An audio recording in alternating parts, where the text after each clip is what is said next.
Қазір мен сіздерге миға арналған жаттығумен бөліскім келіп отыр. Ең қызығы, біз оны сонау мектеп кезінде оқушы болғанда жасайтынбыз. Бірақ оның бізге деген миымызға қандай әсер бар екен, ол кезде біз білмептік.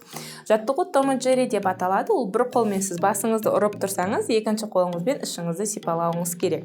Басында сіз бірдей екі қолыңызды бағындыра алмай, ішіңізді де ұрып, немесе екі қолыңызбен де сипалауыңыз мүмкін, еш нәрсе етпейді. Біраз жаттығатын болсаңыз, сіз екі қолыңызды да бағындырасыз. Ең кереметі, бұл жаттығуды қиындатуға болады, яғни екі қолыңызды бағындырып болғаннан кейін тура сол сәтте алыңыз да қолыңызды ауыстырыңыз. Енді сипалаған қолыңызбен басыңызды ұратын болсаңыз, екінші қолыңызбен керісінше ішіңізді сипалайтын боласыз. Бұл сәтте де сіз кішкене қиналуыңыз мүмкін, қолыңыз сізді тыңдамай, әртүрлі іс-қимылдар жасап кетуі мүмкін, еш нәрсе етпейді. Біраз жаттыққан сайын сізден ол шығады, және қолыңызды бағындырсаңыз, бұл біздің миымызға жақсы әсер етеді. Себебі біз сол жақ жарты миымыз бен оң жақ жарты миымыздың арасында нейрондар түзіп, өзіміздің ойлау қабілетімізді әлдеқайда жақсартамыз.